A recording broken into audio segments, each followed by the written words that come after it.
Hey guys, welcome back. So in the last video, we saw how to insert a new node in a circular double linked list. Hope the concept was clear. Now in this video, let's see how does the algorithm for that operation looks like. So the name of the method is insert in linked list. It takes head reference, the value to be inserted in the node, and the location at which the node needs to be inserted. Then we create a blank node and we insert a value in that node. Then we check if the linked list exists or not. If it does not exist, we return an error saying the linked list does not exist. Else, we go to this else if block.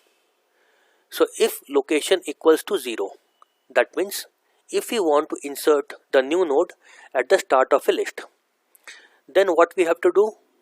We have to simply update node.next is equal to head. Now what is node.next? Node.next is this reference here, and we have to insert 001 here, which is nothing but head. So this creates a link between node 5 and node 1. Now the next step is node.previous is equal to tell. This is node.previous. We insert 333 here. What is 333? 333 is tell. Why we have inserted here? Because we want to create a link between this node and the last node. Because remember that in the circular double linked list, first node always points to last node and last node always points to first node. Now the next step is head.previous is equal to node. So what is head.previous? Head.previous is this reference. This is equal to node. That means we put 555 here. So this will create a link between node 1 and node 5. After that, we have to update head is equal to node. So we put 555 here. So this creates a link between head and node 5. And this link automatically gets destroyed. Then we say tell.next is equal to node. So what is tell.next? Tell.next is this reference. So right now it is pointing to 001. We say 555 is the one that it needs to point to. So this link gets automatically disconnected and it starts pointing to node number 5. So this is how we create a new node at the start of a circular double linked list. Now let's say if we want to add the new node at the end of the list, then what should be done? So first of all, as usual, we have created a blank node with a value and all. Now we'll come here and see node.next is equal to head. So what is node.next? It is this reference here. We have to put 001 here. So this creates a link between node 6 and node 1. Now the next step is node.previous is equal to tell. So what is node.previous? This reference here. And what is tell? 333. So we insert 333 here. This creates a link between node 6 and node 4. Next is head.previous is equal to node. Now what is head.previous? This link over here. And what is node? 666. So we insert 666 here. So this creates a link between node 1 and node 6. Now the next step is tell.next is equal to node. Now what is tell.next?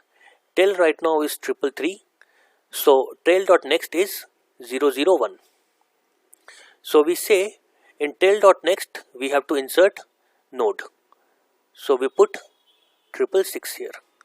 So this creates a link between node 4 and node 6 and this link gets destroyed. Now finally we update tell is equal to node.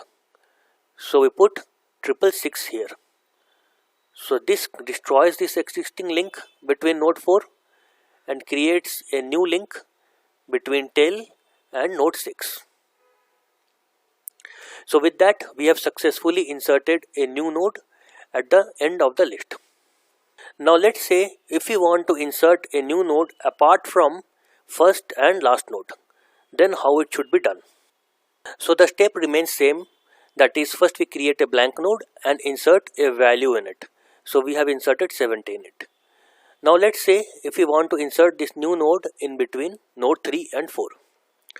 So the first step is we have to create a loop starting from 0 till location -1. Now what is location -1? Location -1 is node 3. So we start a loop from node 1, keep going towards right. Once we reach node 3, we stop there. So now we have created a temporary reference called TMP, which has the address of node 3, which is 222. Now all that we have to do is we have to update some of the reference variables. So first we update node.next is equal to temp node.next. So what is node.next? It is this reference here. What is temp node.next? Temp node is 222, dot next is 333. So we insert this 333 here. Once we have inserted it, we get a link between node 7 and node 4. Now the next step is node.previous is equal to temporary node. So what is node.previous? Node.previous is this reference.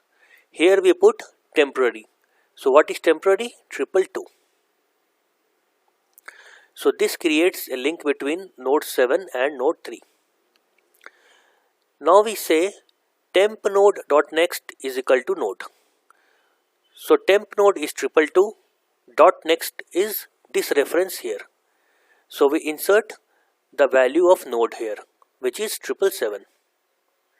So this creates a link between node 3 and node 7, and this existing link between node 3 and 4 gets destroyed. Then the last step is node.next.previous is equal to node. Now what is node.next? Node.next is this reference. What is node.next.previous? It is this variable, because node.next is 333 and dot previous is this variable over here. So we insert the value of node here, which is 777. So this creates a link between node 4 and node 7. So this is how we successfully inserted a node in between node 3 and 4. So I hope you have understood how to insert a new node in any place in circular double linked list. So now let's see what is the time and space complexity of this algorithm. So creation of a blank node is a constant time operation.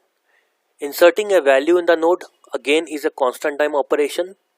Checking if the list is available or not is again a constant time operation. Inserting a new node at location 0 will require a bunch of changes in reference variables.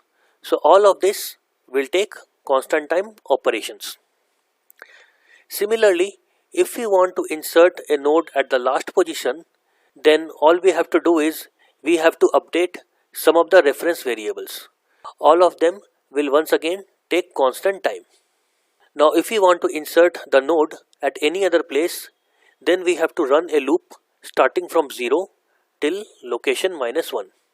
So in the worst case, this location can be towards extreme end of the list, hence this will take order of n time, because in the worst case we might have to traverse almost all of the nodes.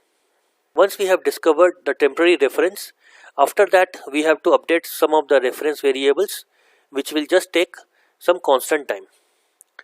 Now if we add all of it, we get order of n complexity.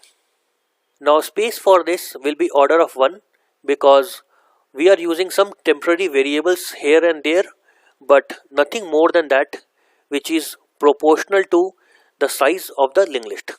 Hence the space complexity again remains order of 1. So with that we come to end of this video. In the next video, let's see how to traverse a given circular double linked list. Thanks for your time. See you in the next video.